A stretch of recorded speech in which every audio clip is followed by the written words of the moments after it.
नमो नमः दोस्तों।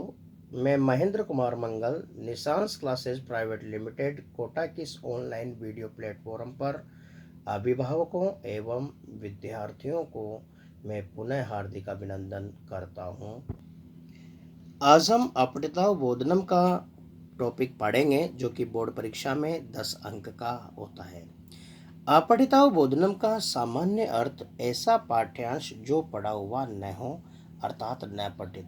अपठिताव बोधनम को अंग्रेजी भाषा में अनसीन पैसेज के नाम से जानते हैं और हिंदी भाषा में अपठित गद्यांश के नाम से।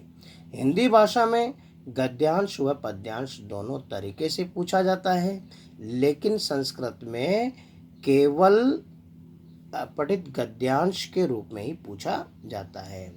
सबसे पहले हमें अपठित गद्यांश को ध्यानपूर्वक पढ़ करके एवं समझ करके उत्तर देना चाहिए। यदि शब्दों का अर्थ स्पष्ट नहीं हो तो उन वाक्यों को ध्यानपूर्वक पढ़ना चाहिए जिनमें उक्त शब्दों का प्रयोग हुआ हो तथा शब्द का भाव ग्रहण करना चाहिए। कहने का तात्पर्य यह है, जब हम गद्यांश को पढ़ रहे हैं तो लगभग 80 से 100 शब्दों का होता है और जब हम इसको एक बार पढ़ते हैं तो लगभग 50 शब्दों का हमें ज्ञान प्राप्त हो जाता है। बचे 50 शब्दों में से यदि हम पुनः एक बार और पढ़ते हैं तो 20 शब्द हमें पुनः समझ में आ जाते हैं। बाकी बचे हुए 30 का आपको भाव अर्थ ग्रहण करना है, अर्थात अपने सोचने समझने की शक्ति का प्रयोग करना है। अब बात करते हैं हम कि अपठित गद्यांश में किन किन पदों का हमें ध्यान रखना है। अपठित गद्यांश में दिए गए अव्ययों, कारक संबंधी पदों, सर्वनाम पदों, क्रियाओं तथा अन्य व्याकरण के तत्वों को ध्यानपूर्वक पढ़ना चाहिए। व्याकरण के तत्व में जैसे संधि, समास, उपसर्ग, प्रत्यय, इनके शब्दों को हमें ध्यानपूर्वक पढ़ना आवश्यक है।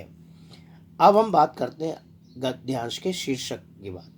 गद्यांश के आधार पर पूछे जाने वाले प्रश्नों के अलावा एक प्रश्न शीर्षक का पूछा जाता है जो अनुच्छेद को पूरा पढ़ करके सोच समझ करके या जिस शब्द में गद्यांश का भाव पूर्ण रूप से निहित हो वह शीर्षक एक या दो शब्दों में या प्रसिद्ध सूक्ति के रूप में लिखा जाता है। जैसा कि मैं एक उदाहरण के माध्यम से आपको समझाने का प्रयास करता हूँ।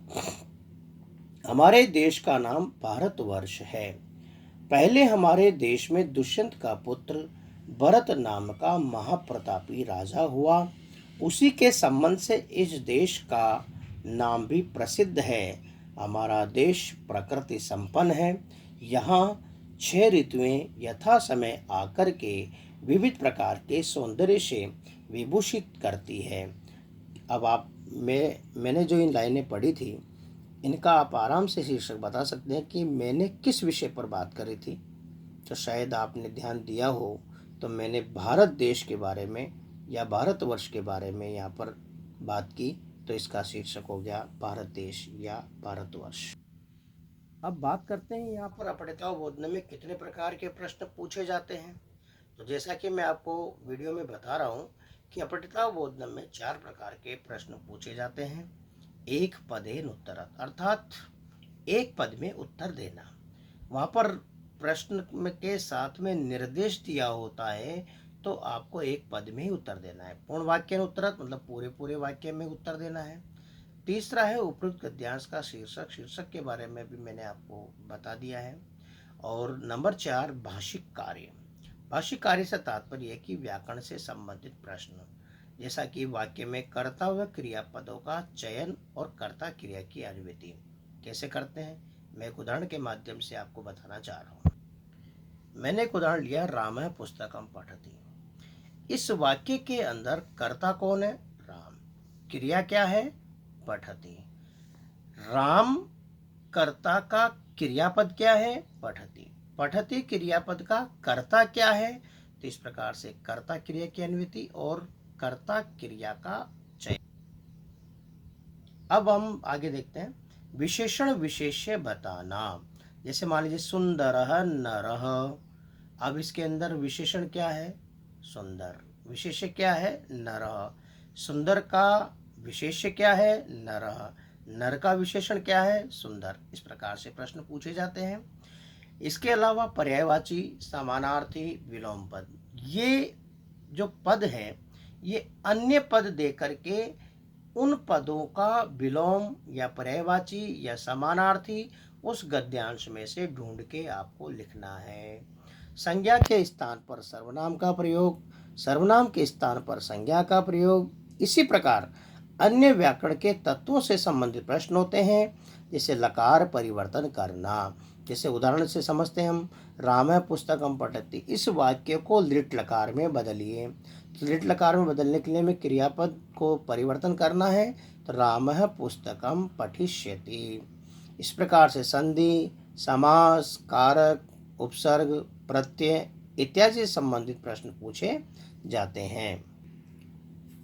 जैसा कि आप वीडियो में देख रहे हैं, एक गद्यांश आपको दिखलाया जा रहा है। इस गद्यांश को ध्यानपूर्वक पढ़ करके इनके प्रश्नों के उत्तर आपको देने हैं। अन्य गद्यांश हमारी निशान क्लासेस की जो बुकलेट है, जो कि ऐप पर उपलब्ध है, आप प्ले स्टोर से निशान क्लासेस की ऐप डाउनलोड करें और वहाँ से अन्य अपठित गद्यांश देखें, उनको पढ़ें और उनका उत्तर दें। धन्यवाद।